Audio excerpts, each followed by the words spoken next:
Us interessen els misteris? Coneixeu el món ocult que ens envolta? Sabeu què és l'orientació humana? Si és així, presteu atenció al programa que ara comença. Misteris, amb Sebastià Darbó. Bona i màgica nit.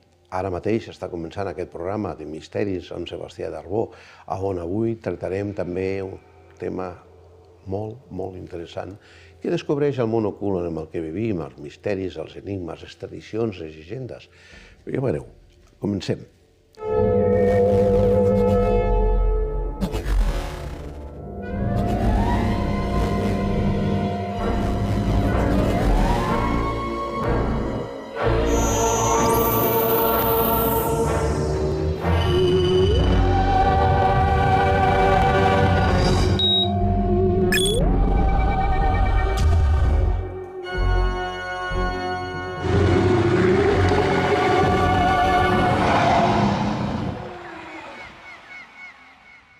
Ara, el tema fantàstic per excel·lència, els ovnis.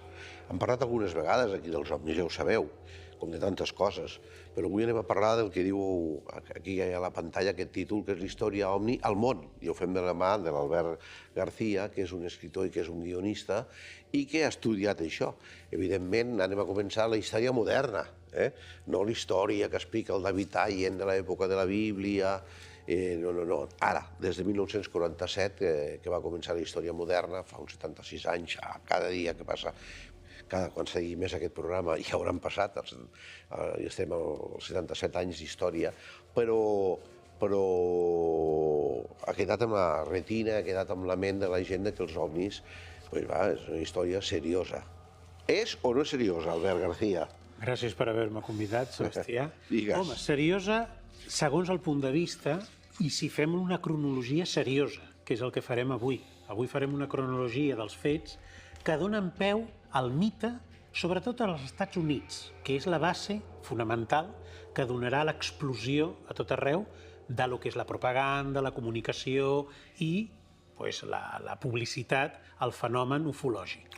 Si posem a tota pantalla el títol del tema, posa a tota pantalla realització, a veure si el veiem, història... Mira aquesta imatge, és una de les primeres. És una de les primeres perquè ràpidament, des dels anys 40, per dir-ho així, als cels dels Estats Units apareixeran ovnis. Sí. Objectes no identificats. Sí. Després veurem com va variant la forma, el tipus, la procedència i fins i tot arribarem a el que seria qui són o què són els que estan teòricament pilotant aquests artefactes. Molt bé, posem la primera imatge, que així va començar la història, les llums a la foscor. Els Foo Fighters. Als anys 40, a la segona meitat de la Segona Guerra Mundial, els pilots de la Luftwaffe i de les forces aliades britànics i nord-americans van començar a veure al cel unes boles de foc, unes boles lluminàries, que tant els aliats com els alemanys pensaven que eren els seus enemics, que eren invencions dels seus enemics, dels altres. Que venien a espiar. Quan va acabar la Segona Guerra Mundial, van descobrir els aliats, que van guanyar la guerra, que no era així, que no era un producte dels alemanys, o no era un producte fet, per exemple, pels soviètics, diguem-ne, a l'espai aeri que estaven conquerint amb els alemanys. Posem a tota pantalla aquesta imatge, perquè el que es veu des dels avions d'aquella època que no eren ni bimotors, imagina't. Eren molt rudimentaris. Ja veien aquestes llums. I aquestes llums es van fotografiar. Els nord-americans tenien un nom, havien donat un nom també a aquest tipus de llums, de forma irònica, que els deien els gremlins, perquè, clar, aquestes llums s'apropaven molt als avions i provocaven interferències electrostàtiques que feien que el que és l'aparell com a tal, el que és l'electricitat, doncs hi hagués algun tipus de falla, etc. I ells atribuïen això a que eren gremlins, els famosos duendecillos que feien coses malignes. Pues bé, posem ara la següent imatge, que ja és un personatge que forma part de la història dels ovnis. Aquest d'aquí, a tota pantalla. Al juny del 1947, aquest senyor que teniu a la fotografia es diu Kenneth Arnold, és oficialment el primer testimoni d'una persona que veu el que es denominarà platillos volantes. Està a la imatge mirant o sostenint una imatge, un dibuix que han fet segons les descripcions que Arnold va donar als periodistes. Ell estava sobrevolant Mont Rainier. Mont Rainier. I va veure això. Va veure això i va haver-hi el primer problema en quant semàntica. Ell no va dir mai que era un platillo volante.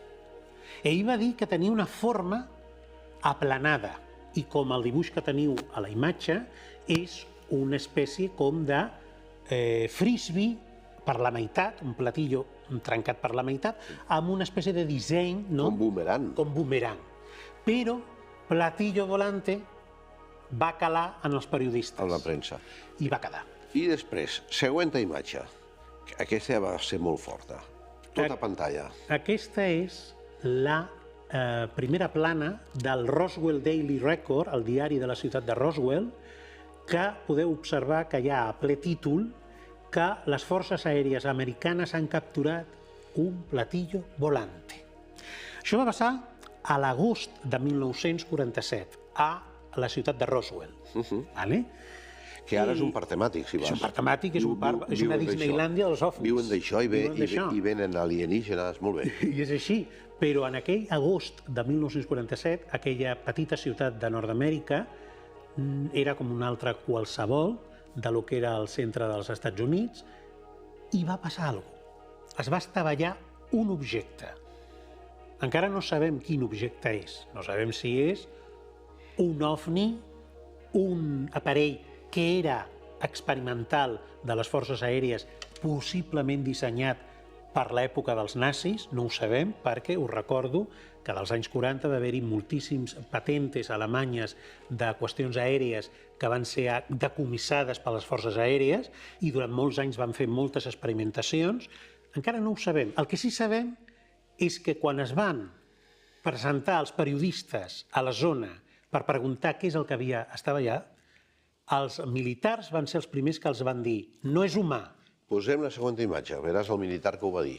Aquí tenim l'oficial que es deia, l'oficial militar de les forces aèries Mandel, que està mostrant el desmentit, perquè ràpidament, al cap d'un dia o dos, els militars van dir no és un objecte no identificat, això és un globus, cosa que era per tapar no sabem què.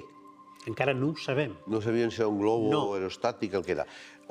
Jo tinc algun reportatge del fill d'ells i tal que parla, que diu que aquest es va quedar amb un tros d'aquest teixit, que diu que no es podia tallar amb tisores. És una de les coses que surt a les converses que hi ha als testimonis. El granger que va trobar les restes, te'n recordes, també va explicar que ell quan va anar al seu camp de llaurar es va trobar una quantitat immensa de restes i que els militars la primera cosa que li van dir va dir vostè no ha vist res, no té constància de res.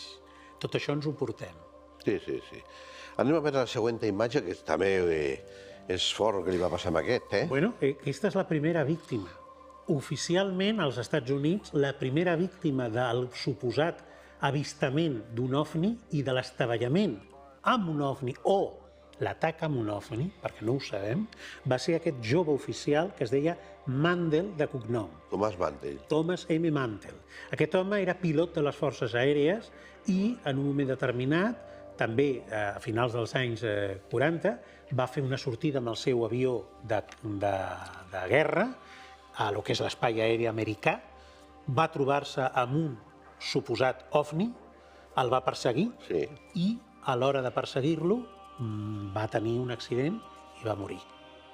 Clar, és que hi ha víctimes, en la història dels ovnis hi ha víctimes terrícoles. O sigui, no ho poden amagar, que hi ha hagut víctimes. I aquests aviadors són professionals i saben el que estan fent. No estan perseguint a la Lluna o a Mar, no és un pagès. Tenen un coneixement del que és la Lluna i del que és, diguem-ne, un avió o un altre tipus de nau. I aquest, el Mantell, va acabar sent víctima, morint. Posem la següent imatge, que també és interessant. Mireu-lo. Què va dir aquest? Aquest senyor també és militar. Es deia el major Donald E. Cahoon. I aquest home va fer un llibre i va fer una exposició pública en la qual va manifestar per primer cop que els ovnis no eren terrestres. que els objectes volants no identificats no eren aparells aparentment humans. Per què? Perquè durant uns anys previs, estem ja als anys 50, aquest home va tenir accés a documentació del Pentàgon. I com és que ho va dir? En un moment determinat hi ha persones que... I el jubilat. Jubilat i persones que decideixen per qüestió de dir la veritat o la seva veritat de dir... Per ètica. Per ètica professional, de dir, miri, nosaltres hem constatat de tants testimonis que tenim dels militars, perquè són testimonis militars, i del radar, doncs hi ha casos en els quals no podem afirmar que són coses terrestres. O sigui, aquest militar va dir que els ovnis no eren terrestres. No eren terrestres. És molt important. En roda de premsa. Roda de premsa pública als periodistes, als canallescos, que són nosaltres. Aleshores, va passar l'any 1952, que mireu què va passar. Poseu la següent imatge. Ara la veurem. Poseu-la.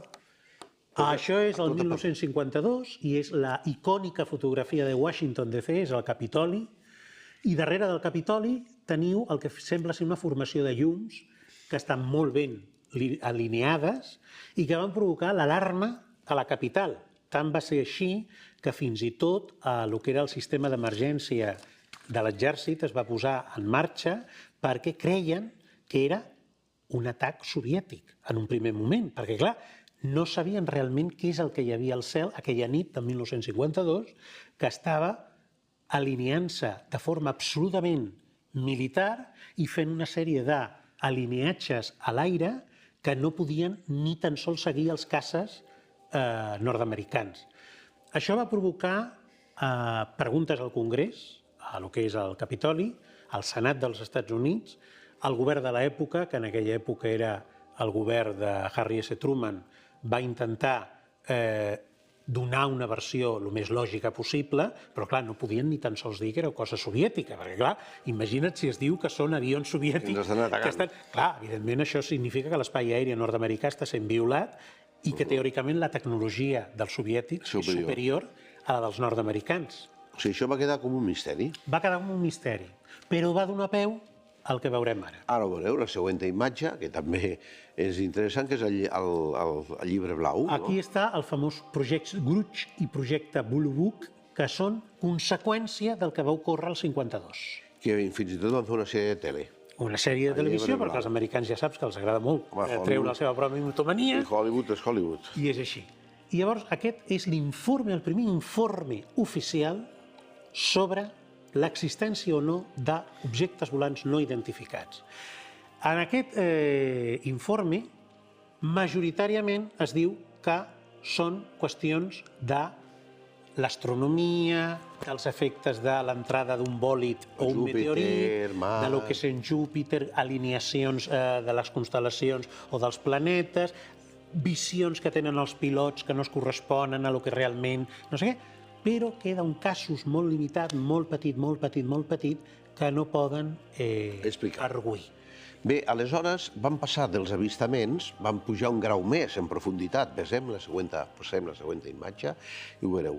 Adamski, què va passar? George Adamski, aquest és el primer contactista, és a dir, la primera persona a nivell popular, a nivell mediàtic, que va dir públicament que un dia va veure un ovni, que un dia que era aquell?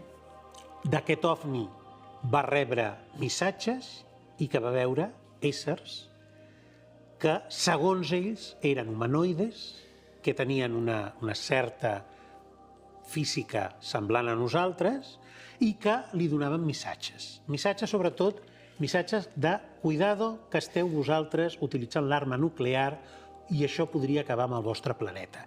Als anys 50, perquè això és dels anys 50, finals dels 50, meitats... 70 anys. 70 anys, l'arma nuclear era una obsessió a la societat americana, sobretot perquè ja es tenia coneixement de que era un perill per la civilització. Sí. Ara bé, poseu-lo a pantalla gran, aquesta imatge. Mireu, Adamski està enterrat al cimentiri dels herois nacionals dels Estats Units. Sí, senyor. Perquè potser tenia un secret, no el va revelar i ja està considerat un heroi. Sí, ell està enterrat al cementeri nacional d'Arlington, que és el cementiri dels militars i de les persones que han fet coses per als Estats Units. Primer punt. Segon punt, Adamski tota la vida va ser un home que, és veritat que va viure d'això en una part de la seva vida, però també és cert que se li va permetre accedir als mitjans de manera absolutament lliure. Sí. Explicant tot el que volgués. Sí, perquè deien que inclús aquest Omni podia ser una etapa d'escombraries, sí, va dir això. Però tornem a posar-la en pantalla gran perquè volem veure el detall. Mira, podria ser una etapa d'un cubell d'escombraries. D'escombraria a la part superior. Però però es va molestar amb la finestreta i la part de baix, que té com unes boles d'energia, que podria ser el que creés l'energia gravitacional, i, bueno, està molt ben fet. La veritat és que mai s'ha sapegut. L'home el van enterrar i aquí s'ha quedat. I es va quedar. Però torno a insistir, li van donar canxa per parlar. Sempre. Sí. Ara anem a parlar d'un profeta dels ovnis espanyol, que jo el vaig conèixer, el Fernando Sesma. Endavant, l'altra imatge. Mireu-lo. El professor Sesma. Sí, es reunia allà a Madrid, em sembla que era la Ballena Alegre, i també hi anava el José Luis Ordampenya, molta gent del sector, Rivera... Era un nucli, no? Era una mena d'ambaixador, que ell explicava el que deien els extraterrestres de humo. Aquí va sortir el que és el tema humita, els humo. Que jo vaig escriure, a la revista Carme Set vam dir, després d'un congrés d'humites, vam dir que en humo, sense H, hay mucho humo, amb H. Digues, continua. Doncs ho portem a col·lació perquè, encara que no és americà, clar, és espanyol, és important deixar clar que és el primer cas a Espanya que està molt unit a la qüestió nord-americana. Comença a fer furor a la premsa espanyola el tema dels ovnis. I a Madrid, sobretot, comença a haver-hi el que tu dius, reunions que parlen d'això. I és quan una persona com Fernando Sesma i d'altres comencen a pensar que potser és un experiment sociològic tot això. I ella escrivia les investigacions d'aquests alienígenes que venien del planeta Humo. Ella escrivia, em sembla que és la revista Garbo, que no existeix, escrivia el missatge i tot això. I tot això va desembocar amb això que ara veureu. Veurem una altra imatge. Mireu, a tota pantalla. Aquesta és la famosa fotografia de San José de Valderas, a Madrid. Que era un ovni, presumpte ovni del planeta Humo, perquè això és el logotip dels humites. Sí. No? Aquesta, o sigui, el que té a la panza, per dir-ho així, del presumpte artefacte, és el símbol que després es farà universal. És tan universal que avui en dia la mitomania de Humo s'extén per tota la Terra. A Corea del Sud, al Japó, als Estats Units, a la Índia, a Amèrica del Sud. Hi ha persones, hi ha societats, hi ha associacions que creuen a peu juntilles l'existència dels humites. Encara ho creuen. Encara ho creuen. Bé, passem... La qüestió és que a Sant José de Valderes, amb els anys, es va desmuntar el tema ovni, el tema humo, vull dir, explica'l. Sí, perquè això, en principi, tothom va quedar molt sorprès de que a Sant José de Valderes, a la zona de Madrid, aparegués tan clarament un ovni. Després es va descobrir, molts anys després, quasi 30 i pico... Antoni Rivera i Rafael Farriols van fer un llibre que es deia El extraño caso de... Un caso perfecto. Un caso perfecto de humo. De humo. I, clar, li van donar encara més difusió, evidentment. Però, clar, al final els propis creadors de humo van dir que realment era un frau. Inclús tenim les fotografies com ho van fer, però bé, hi ha molta gent... I el testimoni gravat i tot, que hi creu, i tant, hi creu. Jo crec que Antonio Rivera, Fernando Sesma, José Luis Cordampenya, Rafael Farriols, tots aquests estaven en el ajo i van crear un interès sobre el tema. Directe o indirectament van fer d'això. Tornem amb els americans. Següent imatge. A veure si la veiem. Aquest és l'informe Brookings. L'informe Brookings... És un institut, És un institut que existeix avui dia. Sí. És un institut, un think tank, el que avui en dia es diu, un institut de pensament, que en els anys 60 se li va proposar amb la NASA de fer un informe molt important. Era tan important que va ser secret durant molts anys, que era un informe en el qual es deia quines són les repercussions de la possible existència de vida intel·ligent al cosmos i com afectaria a la civilització humana si els éssers humans descobrissin que hi havia vida intel·ligent i hi hagués un contacte.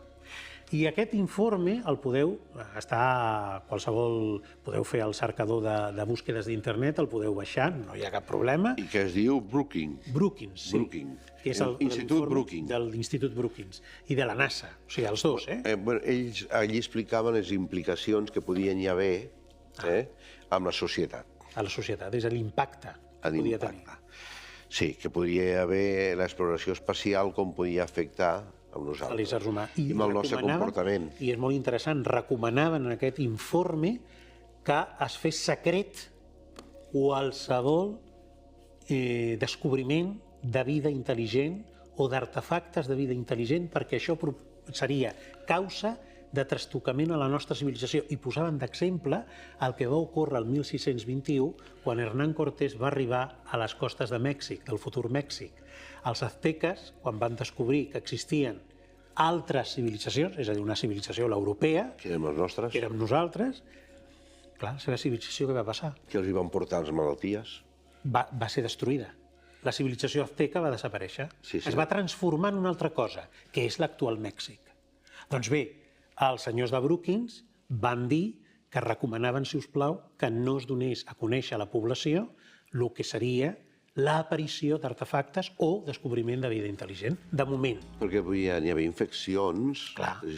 Hi ha el llibre aquell de La guerra de los mundos, De Wells. que moren els extraterrestres, però no moren perquè els hi peguin un canyonasso i tal, sinó pel tema que és de les bactèries, no? Per què va ser? El que diu el Wells a les pàgines finals del llibre, la cosa més insignificant que Déu va crear, un microbi, va ser el que va derrotar els nostres invasors. Bé, i el tema d'Hernán Cortés és el que no en parlem, perquè també va intervenir un català que era el Joan Grau de Toloriu. De Toloriu, sí. Que era el capità. Era un capità. El lloctinent era del Pirineu, de la Cerdanya, que va segrestar i després es va casar amb ella, amb la filla de Montezuma, Xipahuacín. I per això hi ha una rama catalana. La van cristianitzar amb el nom de Maria, de Montezuma, que està enterrada al Pirineu. Bueno, ara ha estat violada la seva tomba i encara estan buscant el seu tresor, que va portar amb ella. Bé, una part va aparèixer. L'altra no. Saps qui la té? Qui la té? Home, el bisbat és la seu d'Urgell. Qui vols que la tingui? Continuem, una altra imatge. A veure, mira. I el matrimoni Hill. Icònica fotografia de la segona part dels contactats. Si hem vist abans Adamski, que va iniciar el contactisme, aquesta parella, que és el matrimoni Hill, que era un matrimoni mixt a l'època dels anys 60, és a dir, era blanca i era negra, van ser els que van iniciar el que es diu ara els abduïts, l'abducció o segrest d'éssers humans per part de suposats éssers d'altres mons o d'altres dimensions. I això es va saber gràcies a la hipnosis. I això va ser a través d'un procediment d'hipnosis. La regressió. La regressió. I ells van donar molta informació canònica. Quan dic canònica és que van ser coses que després ells van fer publicitat i es va convertir en ja el típic procediment d'adopció. És a dir, ells anaven amb el seu cotxe per una carretera, de sobte van quedar atordits, paralitzats, van veure que baixava una nau, aquesta nau els va transportar, els va treure del cotxe i els va portar cap a la seva nau a l'interior i, segons la hipnosis, el procediment de regressió, segons això, ells van veure uns éssers... Uns éssers que tenim la imatge del que ells van veure, de l'alienígena que ells van veure. Aquesta és la imatge, el dibuix. Efectivament, aquest és el dibuix que el matrimoni Hill van, diguem-ne, a través del procediment d'hipnosis, van dir al dibuixant, a la persona que estava amb ells, per fer el dibuix. Com podeu veure, és l'ésser alienígena que serà ja canònic, mito, a lo que és la següent etapa de lo que és la història dels ovnis a Amèrica. Un ésser que és humanoide, que té els ulls rasgats, que no té nas, té un nas molt petit, que té una petita boca i que té una forma ovoide de lo que és el crani i que és gris. sembla ser gris. Posem-lo tota imatge, tota pantalla. Bé, és com tu dius, però una cosa, porta traje, no? Porta una espècie de, sí, escafandra o alguna cosa. una espècie com el vestit, segurament, segons les descripcions que feien ells, és com los de neopreno, saps? Els trajes dels astronautes. Dels astronautes. I al darrere el veig a dos persones. Altres dos, que serien dos altres tipologies d'extraterrestre, segons els Hill. Va fer a l'època impacte, perquè va ser la primera vegada que els nord-americans van tenir la sensació de que ni tan sols a la intimitat, a lo que era el normal devenir del dia a dia, podien estar segurs. Perquè, clar, una cosa és l'aire, una cosa és que hi hagi una nau que entra a l'espai i que els militars no la poden agafar o no poden saber quin tipus de nau és.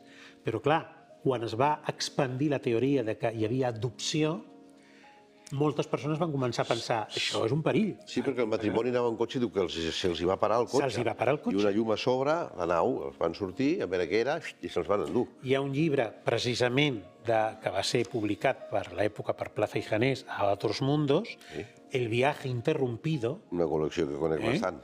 I tant. Pues El viaje interrumpido, que és el cas dels Hill, tot el cas explicat per dos especialistes. Els hi van fer proves i després els van retornar. Sí. I sota estat d'hipnosis, tercer grau d'hipnosis, el profund, i aleshores van recordar en una regressió el que s'havia passat. És clar que és fantàstic, però bueno, és la seva història. Clar, és la seva història i va quedar canònica. Canònica vol dir que a partir d'aquí totes les persones que diuen que pateixen adopcions tenen un relato molt semblant en aquest sentit. Un trobament de sobte, una paralització, impossibilitat de moure's, igual que els Hill, que els transporten des de la seva habitació o des del cotxe o des del camió on estan i que els porten cap a la nau o al laboratori o al que sigui. Això em fa pensar en els visitants de dormitori. Clar. Bueno, a part dels íncubs i els súcubs. L'etapa medieval, sí, l'etapa medieval. Hi ha altres. Però està molt bé perquè està molt unit, és molt interessant perquè està molt unit, perquè és molt interessant. A l'edat mitjana són los íncubos i los súcubos los que fan el segrest. I ara, al segle XX, són els alienígenes. Bé, això va passar a Amèrica, va passar als Estats Units, però aquí, a Europa, tenim també un gran ufòleg, que ara veureu la seva imatge, que em sembla que era francès, oi? I que aquest va arribar a descobrir les línies aèries dels ovnis. Les ortotènies. Jacques Vallée. Jacques Vallée, aquest home que avui en dia diu encara, és un senyor que és astrònom, informàtic, és un científic, té un pes a la comunitat científica, i va interessar-se des de molt jove per l'ufologia. Va dir, això què és? I llavors, com tu dius, i és veritat, a França, perquè ell és francès, ara viu als Estats Units, amb una altra persona es diu Aimé Michel, que ja no està viu, que és mort, van fer el primer llibre racional, lògic, de cientifisme, de dir com es mouen aquestes naus, què fan aquestes naus. I van fer un mapa, que es diu una mapa d'ortotènia, és a dir, de línies, a França, primer, i després a Europa, i van aconseguir fer com una espècie de plànol en el qual es veia que era racional el que eren els avistaments. No era una cosa irracional i loca que apareixia així de sobte. Hi havia alguna cosa ahí. Però a més, Vallée va fer un llibre molt important. És el següent. Passem la següent imatge, ara la veureu. Que és Passaporte a Magonia. És un llibre importantíssim perquè va fer la primera vegada que un científic es va atrevir a donar una teoria. Va dir, els ovnis podrien existir, però no són el que nosaltres pensem. Potser, potser no són entitats d'aquest univers. Potser són entitats que venen d'universos paral·lels. Perquè com és possible que aquestes màquines, si són màquines, apareguin de sobte, facin les evolucions que fan, siguin incapaços les naus nostres de poder-los agafar, etc etc. I sobretot el contacte. Ell va fer en Passaporte a Magonia un estudi sobre els principals casos de contactes. El tenim aquí, em sembla. Aquí està. De Plaza i Janés, a col·lecció Otros Mundos. Aquest llibre serà fonamental perquè uneix també la teoria que ell tenia. Les fades els noms, els duendes, els segrestos d'incubos i súcubos de l'edat mitjana tenen una base per poder explicar millor el que està passant actualment al segle XX. És a dir, que han vingut abans, millor entitats d'altres universos paral·lels i que han sigut capaços de continuar aquesta espècie de teatre que hi ha, que no se sap què és el que vol. Aquesta col·lecció aquí a Espanya es va començar a publicar als anys 60, vam continuar uns anys 70, que jo era coordinador, i dic això perquè mentre passava això, dels 60-70, tornen a aparèixer les cartes dels humites, que hem parlat abans. Poseu una imatge, la següent, aquestes famoses cartes dels humites que escrivien a certes persones del món. És molt interessant també destacar una cosa, que per això dic que és el teatre de l'absurdo. Clar, els humites es comunicaven per carta. Sí, clar. Es comunicaven per carta en aquella època. Màquina d'escriure. Màquina d'escriure. Vaja, uns tios com ells. I fins i tot trucaven per telèfon. Feien trucades de telèfon, això sí, a persones molt concretes. Sí, a la part de sota es veu el segell, el logo dels humites. Dels humites. Clar, investigadors com per exemple Ignacio d'Arnau de Rojas Marcos, que era un home molt interessant, un teòric del fet ufològic, ja tenia als anys 60 una teoria que deia aquí hi ha cosa que no pot ser. Aquestes cartes les escrivia presumptament José Luis Jordán Peña, que era un enginyer. Sí, era una persona científica, també. I que, a més, també interessava molt el tema de la parapsicologia, i el Toyo donava bones explicacions, però, clar, va estar organitzant aquest experiment sociològic. Clar, era un experiment sociològic com a tal. Sí. Dient, perquè ens creguéssim que estaven els humites aquí, i alguns se creuen que encara hi són. I els reptilians i altres. Bé, següent imatge d'un altre gran personatge, d'aquí, tota pantalla. Aquí tenim a Alan J. Hynek. Aquest home és, igual que Jacques Vallée, un altre científic, perquè aquest home era científic de base, i aquest base també va participar en els primers informes per saber què eren els ovnis als anys 50 i 60. Però ell va donar un pas següent. No es va conformar amb la teoria militar, perquè els militars van tancar els informes dient no, això són llums a l'oscuritat, la qüestió astronòmica, els bòlids o meteorits que n'hi ha al cel, etc., la conjunció Venus-Mart, etc. Però hi havia un tant per cent, com hem dit abans, que era inexplicable. Llavors, Hynek va fer una recopilació d'aquests fets inexplicables i és el pare de la teoria de les fases de contacte. Això que nosaltres ja és conegut universalment com la primera fase, la segona fase i la tercera fase, ell va ser el teòric que va dir hi ha 3 fases en el contacte d'un presumpte ovni. La fase 1 és l'avistament. La fase 2 és quan arriba i toca peus a terra i deixa unes marques o senyals al terra. Un contactisme. Un contactisme com a tal. I la tercera és l'abducció. L'abducció, que seria el cas dels Hill, o semblants. És a dir, quan són capaços de segrestar un ésser viu, humà o animal. Que Spielberg va fer una pel·li. I ell va sortir. Sí, senyor, Encuentros en la tercera fase. Tant ell com Vallée surten com a personatges de la pel·lícula, com a investigadors. I que em sembla que també surt el Truffaut. I Truffaut, que fa precisament, fa un trasunto del Jacques Vallée, realment. Fa del Jacques Vallée perquè a més és francès. Sí. Molt bé, escolta, i després va haver un informe. Passem a la següent imatge. L'informe Majestic. Clar, ja estem als anys 80. I aquí què tenim? L'informe Majestic és un informe, en teoria, dels Estats Units, de la part més secreta dels Estats Units, en el qual, teòricament, una sèrie de científics, militars i personatges d'alt nivell són coneixedors de la veritat dels ovnis. Aquí s'han donat moltes versions de si en realitat això ha sigut una operació negra, és a dir, perquè en tota aquesta història dels ovnis hi ha sempre desinformació. Home, i tant. Per tant, de no deixar veure altres coses que de veritat potser estarien ocultant-se. O sigui, es tracta d'enredar la troca. Clar, i llavors l'informe Majestic podríem dir que probablement és un informe operació negra, és a dir, fals. Enredar la troca. Bueno, ja que això no està clar, passem a un altre investigador, el Winter, a veure si veig, aquest aquí. Sí. Aquí tenim a William Strieber. Winnie Striver, sí. Aquest era escriptor, és mort ja, era escriptor, perquè us feu una idea, és l'escriptor que va fer el llibre El Ànsia, la pel·lícula que es va fer que feia David Bowie, Sí, que feia de vampir, per entendre'ns. sí, ui. Doncs aquest home és l'escriptor d'aquesta obra. Bé, Striver va patir, suposadament, una adopció durant el temps, reiteradament, del que seran coneguts com els grisos. És a dir, canònicament, mitòmanament, és a dir, en mite, els extraterrestres petits, de cap gros, de color gris, petitons. I va ser adduït, segons ell, a la seva habitació, al seu dormitori, durant una etapa determinada de temps, i li van fer experiments i va quedar traumatitzat. I a través de la regressió hipnòtica se suposa que va poder treure aquesta informació. Sí. I alguna informació la va després plasmar en llibres. Sí. Passem la següent imatge. Communion. Aquest és el famós llibre de Striver, que, com es pot veure a la imatge, podeu veure la imatge del gris canònic, mite, que apareix com a tal ja sempre.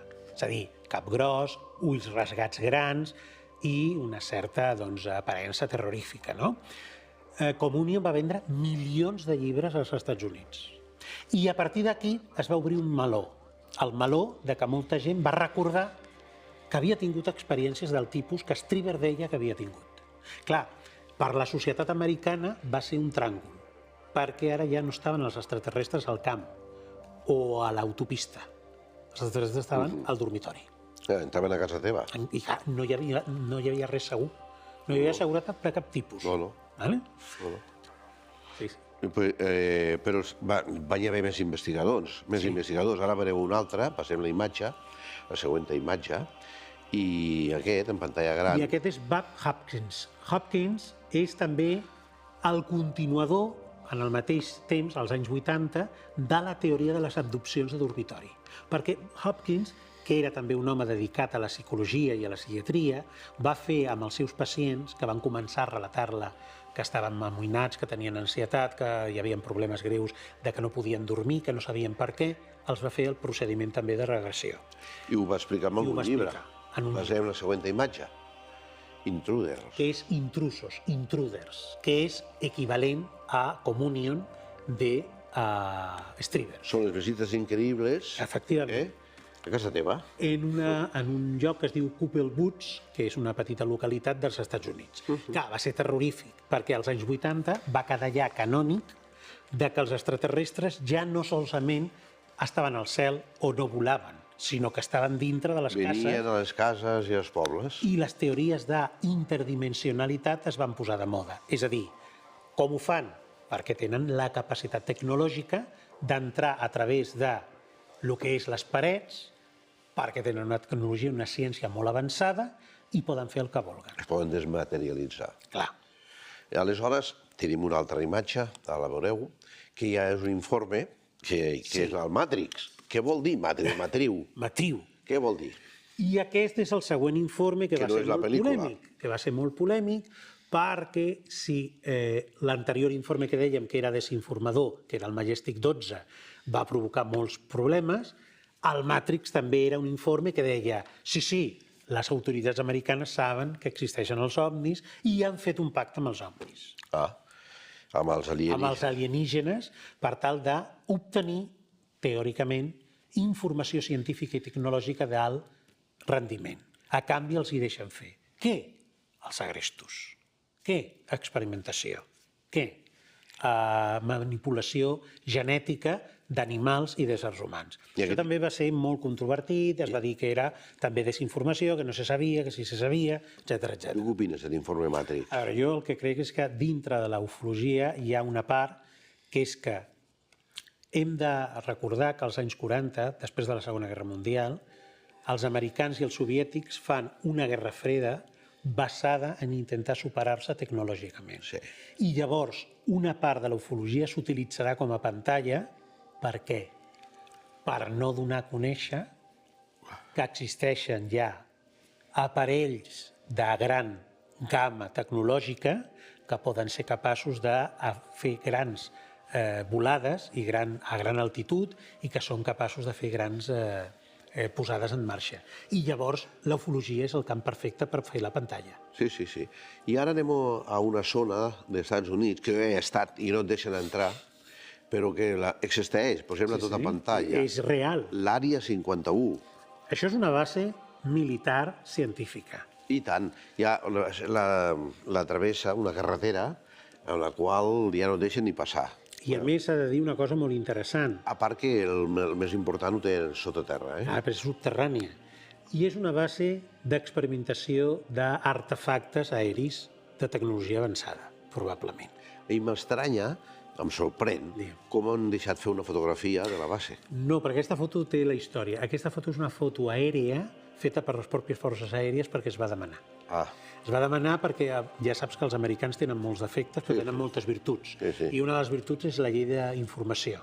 És a dir, qualsevol americà té dret a saber què es fa amb els seus impostos. Sí. I llavors hi ha persones que van dir no, jo el que vull és saber si existeix l'Àrea 51. Existeix, però no diuen el que fan. Clar. Llavors, els han ensenyat que sí que existeix, els han dit que és una base militar. I això és de l'època de l'Eisenhower, no? Això és dels anys principis dels 50.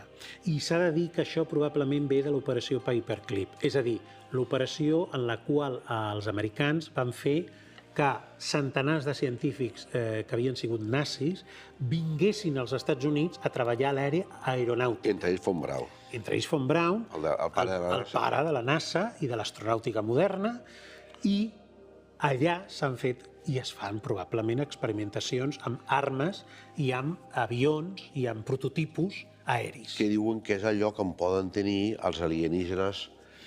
Clar. Roswell. Ahí està, que també està la mitomania probablement. S'ha d'entendre una cosa, la base té una amplada equivalent a la meitat de la província d'Osca. És enorme, és enorme. És enorme. És que és un desert, És desert, això la primera cosa. També s'ha de dir que allà, tu ho saps i jo també, es fan les proves nuclears, s'han fet centenars de proves nuclears, són zones semideshabitades, clar, no hi ha res.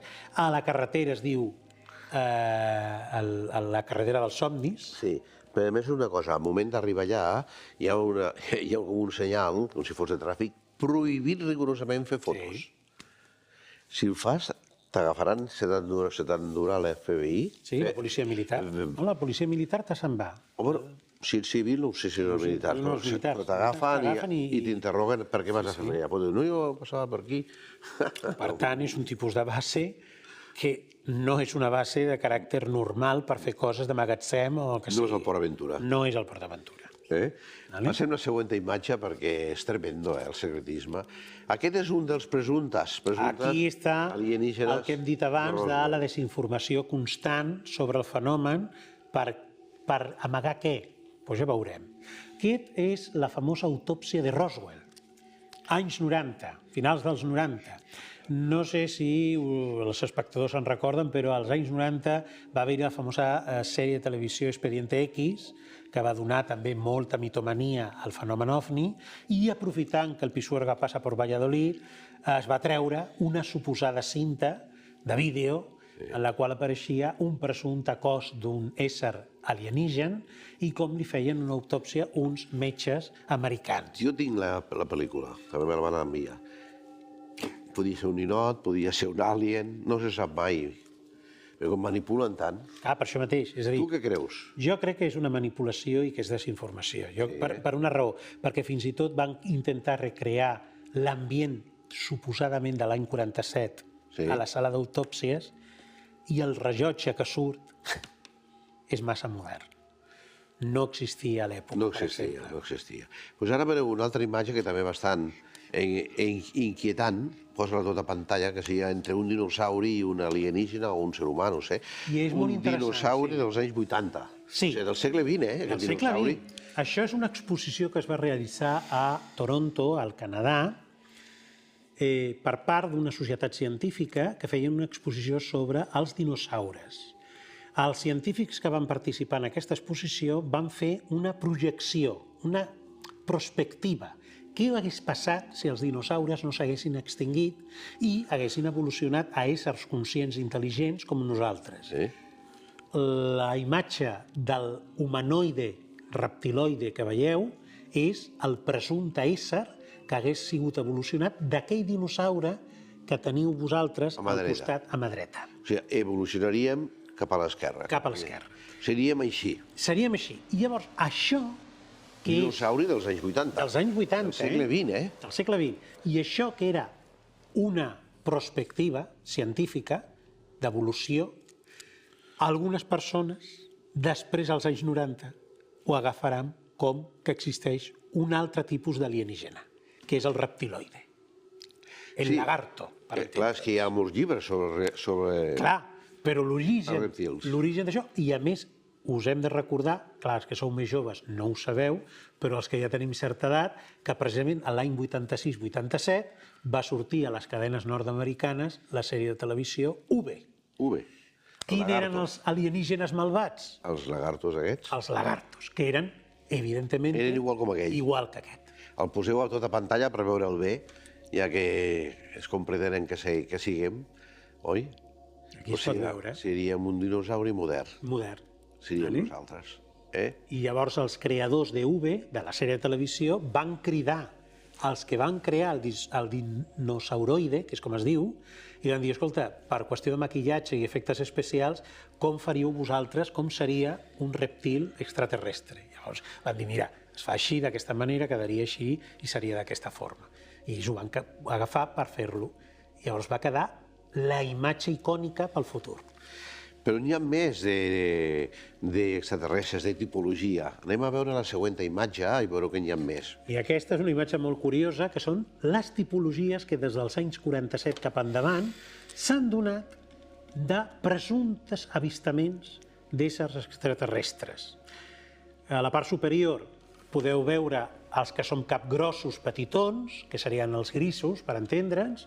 Els del mig serien aquells que són tipus Adamski, que són nòrdics, és a dir, humanoides de cabells rossos, pell blanca, igual a nosaltres, i els de sota són els més estranys, que són aquells avistaments d'éssers que són com tipus Yeti, com tipus Duende, Sí. com tipus Bigfoot, com tipus Wendigo o Chupacabres.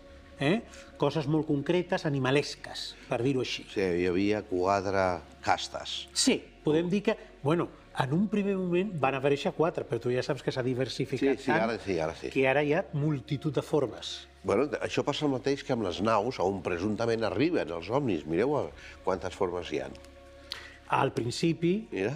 està la tipus Adamski, que és el que sostenia en el dibuix el primer contactat, però com podeu veure n'hi ha de cigarro puro, del típic platillo volante de tota la vida, el que és un triangle, el que és una semiesfera, los Foo Fighters. Cada època ha donat un tipus de nau. Els anys 50 no és igual que els 60 i els 60 no és igual que els 70 o els 80. El de dalt és l'Adamski, que van ser els primers, aquell que tenia a la mà, aquella espècie de tapacubos, Sí. i al final ja són els últims, els moderns. Els moderns, que són una espècie de cosa lluminosa que no se sap molt bé si és una cosa física o immaterial. Bé, nosaltres tenim de Montserrat, que algun programa ho han mostrat, unes fotografies que fetes amb infrarrojos pels astrònoms, per sobre de Montserrat. Montserrat està a 100 metres, a nivell de mar, perdó, 1.000 metres, què dic 100 metres? Pues a uns 1.200, 1.300, pum, boles de plasma que apareixen a la nit allà sobre Montserrat. I d'allà surten petites boles i que al cap d'un moment hi ha una implosió i desapareixen totes. Quan jo els hi pregunto als astrònoms això què és, diuen, bueno, és energia de l'espai, és plasma. Però què és? Que apareix i desapareix, no té explicació. I que fan, però, i que tenen com a certa intel·ligència, perquè clar, Sí, perquè surten com si fossin a explorar, donen una volteta, hi ha com una mà, com un plasma nodriza, o sigui, la mare, i igual que explota, implosa. O sigui, desapareix i es torna amb el cel negre. Això és Montserrat, No és una llegenda, no és una creença, és que tenim les imatges fetes amb infrarrojos des dels observatoris astronòmics. Clar, això és un ovni? són Foo Fighters del principi, clar, és que és curiós, no? Perquè al final es toquen, és a dir, als extrems es toquen cronològicament. O sigui, al principi eren boles de foc diguem-ho així, i a Montserrat també es dona aquesta Hi ha casuística. un llibre a Montserrat dels monjos que es diu el llibre dels miracles. Ells diuen miracles, però hi ha un munt de fenòmens, aparicions d'àngels, bueno, ja saps que a Montserrat s'ha de donat molt. llums, Clar. de coses estranyes. És una zona geogràfica en la qual hi ha una sèrie d'esdeveniments que després estan revestits per la llegenda. Perquè, clar, el que no coneixem nosaltres, i tu ho saps perquè és una qüestió antropològica, ho revestim com llegenda. Que, clar, Però potser hi ha un pozo de verdad. és que després surt el mite, i el mite ja es queda. Per això mateix. Llavors, clar, és possible que en un principi hi haguessin manifestacions que no es poden, a nivell avui en dia de la ciència, poder explicar. Però això no significa que no hi siguin. Bueno, Albert, tu ens has portat un llibre, Sí. a veure si el podeu mostrar, aquest d'aquí, Diccionario Temático d'Ufologia. Per als que els interessi amb seriositat el tema, aquest diccionari temàtic d'ufologia, que va ser als anys 90 editat per la Fundació Anomalia, que era una fundació seriosa d'estudis d'ufologia, que hi havia científics, especialistes a tots els camps, és un breu viatge per tota la fenomenologia de la ufologia. Està tot. I l'editat Per la Fundació Anomalia, d'aquí d'Espanya, d'aquí d'Espanya. de Barcelona. El podeu trobar a les biblioteques públiques, com sempre dic, o a les llibreries de vell. Bé, nosaltres a través de la tele ja fem difusió. Ara, buscar llibres és difícil, no? Bueno, però si Però tu els interessa- trobes. Jo els trobo, però a mi, tu ja saps que a mi m'agrada molt ser un ratolí de biblioteca. El Mercat de Sant Antoni. El Mercat de Sant Antoni, els Encants, les llibreries de Vic, poques que ens queden a la ciutat, però bueno, En queden 3 o 4, no? molt poques, Quantes 3 o no? 4. Molt poques, no? Sí, Clar, és que el temps passa i la gent jove tant li fa, per això. i a la lectura ha baixat. Però es poden trobar tresors, És Sí? a dir, es poden trobar tresors. Sí? Sí. Aleshores ja hem acabat el tema, però podríem concluir. Els ovnis existeixen? Bé, els ovnis sí, evidentment. Clar, els evidentment, veiem. no, està bé, no, està molt bé. venen? No, això és, D'on és a dir, venen? D'on venen? que és un fenomen que existeix, és així, perquè fins i tot la NASA, els militars, tant americans com d'altres països, s'han pres la molèstia i els diners amb fer un seguiment. Per tant, existeixen. Ara, què són? Clar, Bueno, són reconeguts pel Pentàgon i per la NASA, que n'hi ha. Que n'hi Ara ha. ja, segur, el 2024 Ho estan reconeixent. estan reconeixent que hi ha fenòmens L'estiu passat ho estaven. anòmals que no saben què són i què estan. I saps per què ho diuen? Perquè hi ha hagut víctimes. O sigui, pilots. Sí, sí. O sigui, hi ha hagut víctimes i no es pot negar que hi ha hagut víctimes. Clar. Llavors no ho poden amagar. Han perseguit alguna cosa. Sí. La meva opinió és que ens estan preparant, els de la NASA i els del Pentàgon, ens estan preparant per alguna altra informació superior que ens donaran més endavant. Ara ja comencen a reconèixer que hi ha ovnis i més tard diran, venen d'Alfa Centauro, de Ganímedes, d'on venen? O hem sigut capaços de tenir una prova de que hi ha una existència aliena a la Terra, que podria ser. És a dir, a veure, jo no descarto res, però sí que sóc del parer que probablement estem parlant de civilitzacions que no tenen la ciència i la tecnologia com nosaltres, que són molt més avançats i que probablement són interdimensionals. I qui potser la llegenda i el mite del passat, això que sempre hem parlat tu i jo, dels íncubos, de los súcubos, del segrest de nens a l'època de les fades, del que passava a l'edat mitjana, potser això està lligat a que hi havia exploracions o exploradors que venien i se n'anaven. Potser la física quàntica ho podrà explicar. Segurament. Segurament hi ha una Amb els explicació. forats negres, els tubos de Cook, això, I els universos paral·lels. universos paral·lels, Els que universos paral·lels. abans no podíem explicar i que ara cada vegada sabem més, no? Sí, i a més la ciència en aquest moment té més capacitat per poder teoritzar i fer proves d'aquestes teories de la física quàntica.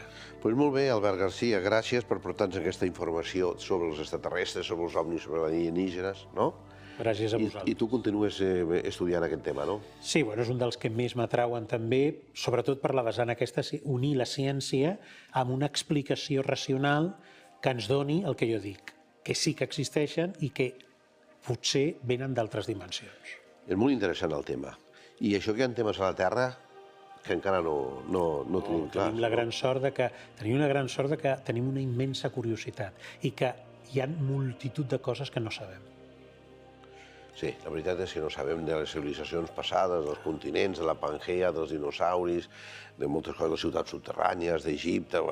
Tenim un d'enigmes i misteris que tenim per descobrir. Encara no hem arribat ni al fons, a la profunditat del mar. Clar. Molt bé. Albert, a seguir investigant, a seguir estudiant, i porteu aquí, els coneixements. Així ho faré, sí. Molt bé. Gràcies. Bona i misteriosa nit, Adéu. Quan el tema és tan interessant com aquest que hem tractat avui, sap greu acabar el programa, però en algun moment s'ha d'acabar i ha arribat l'hora d'acabar. Però no us preocupeu, perquè la setmana que ve tornarem al mateix dia, a la mateixa hora i al mateix canal. Aquí, amb aquest programa, amb Misteris, amb Sebastià Darbó. Bona nit. Misteris, amb Sebastià Darbó.